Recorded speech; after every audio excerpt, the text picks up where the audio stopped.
Oli, yo soy Camilo y antes de empezar este episodio quiero contarles que la editorial CMYK nos envió una copia del juego que vamos a reseñar para crear contenido. Como siempre, no nos pagaron por la reseña ni nada, solo recibimos la copia del juego y tratamos de hacer el contenido lo más imparcial posible. Y ya, siempre la transparencia por delante. Wilmot's Warehouse es un juego cooperativo de memoria. Pero esperen, no se me vayan que es uno bueno. Bastante bueno, la verdad. Antes de contarles cómo se juega, déjenme les cuento un par de historias.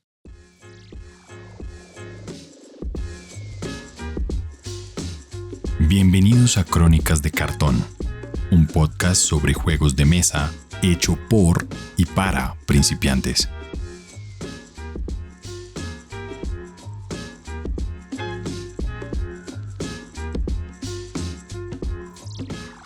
Alguien va a acampar cerca de un lago. Tiene una carpa, un balde para hacer sus necesidades, una estufa para hacerse una arepita y luego camina hasta el muelle a pescar. Afortunadamente lleva varios tipos de cebo y tipos de anzuelos. Pero tiene dos problemas. Un gato goloso que llegó y le está echando al ojo a los pescados para ver cómo se los roba, y que al otro lado de donde tiene su carpa están talando árboles y todo está lleno de matas y de flores y montones de troncos. Hay mucho ruido y desorden.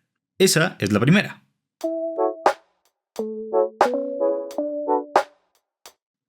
En la segunda, hay alguien viendo televisión en su casa. Está viendo Titanic en 3D. Yo sé que no existe, pero esto es una historia. Ve el iceberg allá hundiéndose y viendo la luz al final del túnel, el grupo de rescate, todo.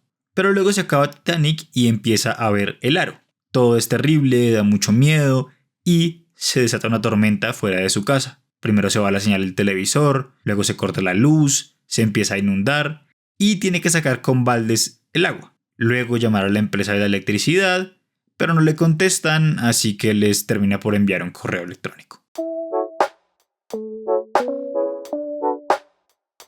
Esas son dos historias que creamos jugando Wilmot's Warehouse. Porque más que un juego de memoria, es un juego de crear historias para poder recordar. Ya les cuento bien las instrucciones.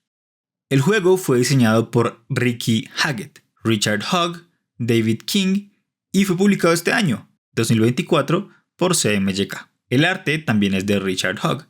Y ellos no tienen más juegos a su nombre porque antes de esto no estaban en el mundo de los juegos de mesa, estaban en el de los videojuegos. Y es que Wilmot's Warehouse fue originalmente un videojuego hecho por Ricky y Richard. Wilmot's tiene un peso de 1.0 sobre 5 en Board Game Geek, una calificación de 8.1 sobre 10, aunque con poquitas calificaciones porque es un juego bastante nuevo, y aunque no tiene aún votos para la dependencia del idioma, aparte del mío, les puedo decir que la dependencia es baja. Preparar este juego es muy fácil, así que les muestro. Sacas el tablero, lo abres la bolsa, sacas las losetas, las mezclas y sin saber cuáles haces 5 pilas de 7 losetas, una para cada día de la semana. Bueno, para los días hábiles de la semana. Si quieres que sea más fácil, puedes hacer pilas de 6 losetas. Y si quieres que sea más difícil, hacerlas de 8 losetas. Luego, en los días del martes al viernes, ponemos una de estas carticas de fax encima, luego de mezclarlas. Si quieres que sea más difícil el juego, también puedes poner estas que tienen rayos en los faxes. Eso es todo. Ya puedes empezar a jugar. Durante el juego, el jugador activo agarra la primera loseta del día actual. En este caso, lunes. Las losetas tienen arte muy colorido y un poco abstracto. Luego de verla, si es la primera, la ponemos en el centro y discutimos qué puede ser esa imagen. Si una taza de café, o un maletín, o un candado. Luego ponemos la ficha boca abajo. El siguiente jugador agarra la siguiente ficha, la muestra y discutimos cómo conectar esta de manera narrativa a la anterior. Y el jugador activo la pone en algún lugar adyacente, ortogonal, a una ficha anterior. De nuevo, boca abajo. Y así, siempre poniendo las fichas adyacentes a otra. La idea es armar una historia para recordar todo lo que vamos poniendo, porque no las volvemos a ver sino hasta el final del juego, cuando determinemos qué tal nos fue. Estas cartas son instrucciones que envía el gerente y modifican las reglas para ese día. Como las fichas solo las puede ver el jugador activo y el jugador de la derecha. O tómense un descanso y hablen sobre su día y luego sí continúen. Al final del juego, cuando hayamos puesto las losetas de todos los días, repartimos todas estas cartas en pilas más o menos iguales, igual a la cantidad de jugadores. No hay necesidad de que queden exactas.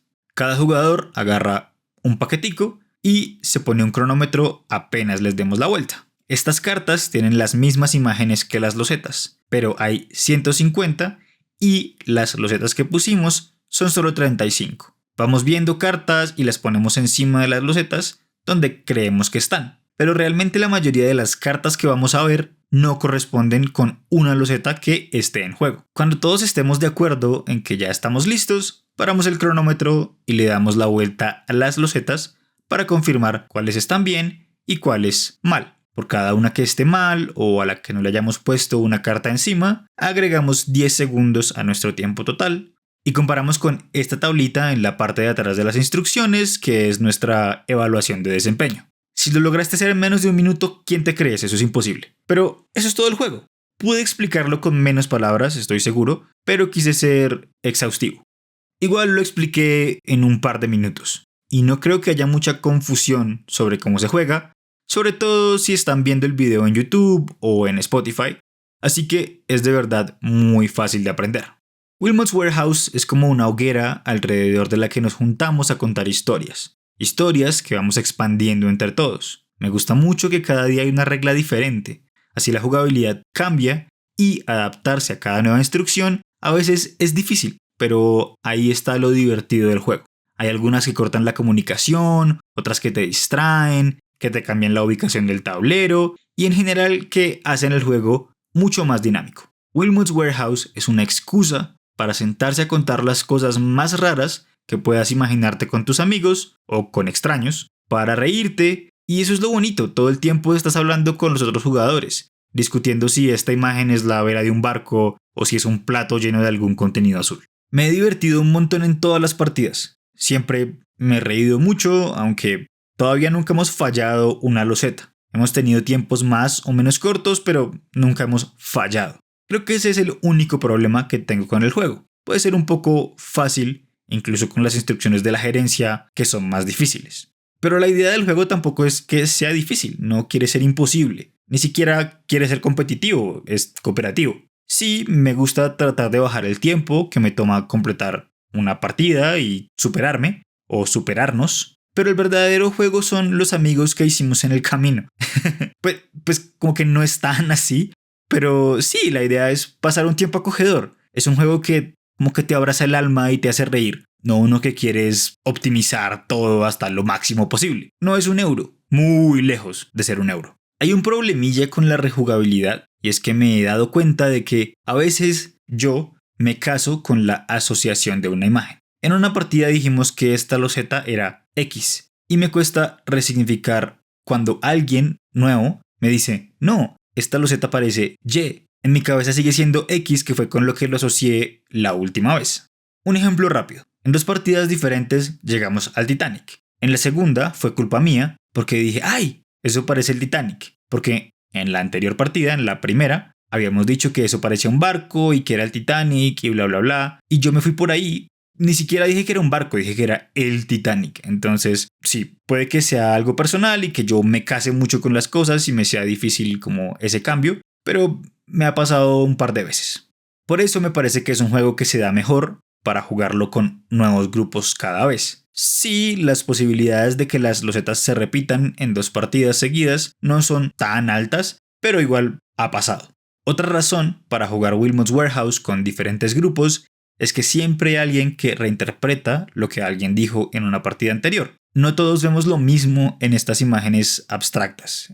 En ese sentido es como un test de Rorschach, pero mucho menos técnico y mucho más bonito. Sobre todo mucho más colorido. También creo que entre más jugadores el juego es más divertido. Se hace más fácil, pero más divertido. Igual es un juego de fiesta, entre más gente mejor. El límite de la caja es de 6 jugadores, dice, pero yo no veo ningún problema con tener más jugadores. Tal vez solo es cuestión de agregar más losetas a cada día para incrementar un poco la dificultad.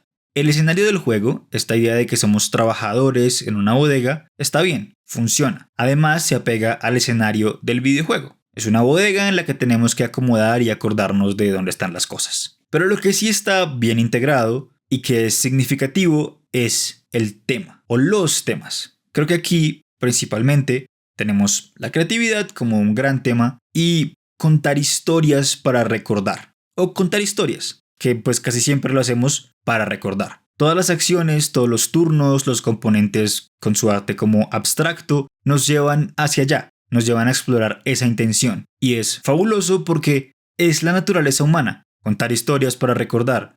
Por eso escribimos libros de historia para cosas que sí pasaron, o escribimos libros de ficción para divertirnos, pero también para explorar un montón de, no sé, cosas psicológicas y como la psique de los demás. Es algo que además se da muy natural. Uno quiere contar historias y este juego lo sabe que uno va a asociar A con B, con C, con D y luego se va a contar una historia frita probablemente porque no va a tener mucha coherencia, pero ese es el punto, como hacer algo raro, contar algo extraño que además ayuda para ser más memorable. Wilmots depende un montón del arte del juego y brilla por eso. Todas las losetas son súper coloridas y creo que todas pueden ser más de una cosa, o por lo menos la mayoría. Hay una que sin duda es un huevo aquí y en la China. Es muy agradable voltear las losetas y verlas y tratar de adivinar qué son.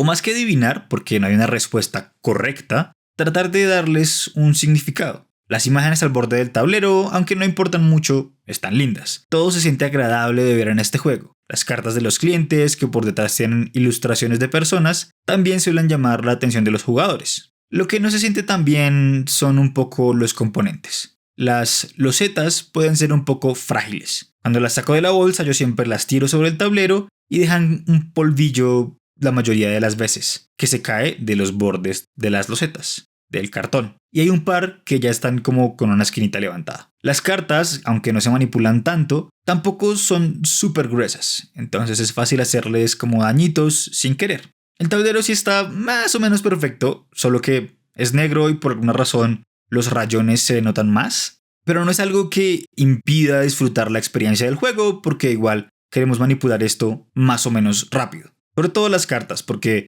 es tremendo afán. Es un momento bien emocionante y afanado, como tratar de poner las cartas en su lugar correcto. Este es un juego bien sencillo, muy sencillo, así que no es para todos. Si no te gustan los juegos cooperativos o los de memoria, tal vez no es para ti. Igual, si lo que prefieres son los juegos complejos. Pero creo que abriendo un poquito nuestras preferencias súper cerradas, es un juego que puede disfrutar todo el mundo. Es un juego, por ejemplo, que puedes presentarle a tu familia. Fue algo que yo hice y funcionó bien. No depende del idioma, entonces simplemente es contar historias, que es lo que realmente igual hacemos siempre que nos reunimos en un grupo. Yo juego de todo, sobre todo porque es parte del trabajo de Crónicas, pero prefiero los juegos competitivos y aún así este me encantó. No me gustan para nada los juegos de memoria porque tengo una memoria terrible, pero de verdad, terrible. Y aún así disfruté mucho este porque es un juego más de contar historias que de memoria. Es como de hacer memorias. Wilmots Warehouse se puede conseguir en Amazon por alrededor de 145,000 pesos colombianos al momento de grabar este video, o $34.99, que es lo mismo. Lo consiguen por el mismo precio en cmyk.games, la página de la editorial. En la descripción del episodio encuentran un link para comprarlo en Amazon que nos ayuda aquí en Crónicas. Otra forma de ayudarnos es suscribirse al podcast en donde sea que lo escuchen, darle like y si lo pueden calificar en su aplicación de podcast como Spotify o Apple Podcasts o Pocket Casts, también sería fabuloso. Hablemos sobre Wilmots Warehouse en los comentarios, o de juegos parecidos porque yo no he visto ninguno cercano y me gustaría saber si alguien conoce alguno. Me gusta contar historias y me gusta que los juegos de mesa nos hagan contar historias porque a la larga siento que sí, todos los juegos de mesa son una historia. Unas más abstractas que otras, claro, pero siempre cuentan una historia. Y eso es todo por hoy. O bueno, por este episodio, porque no sé si tal vez escuchen otro episodio del podcast. Muchas gracias por escuchar y que las historias estén de su lado.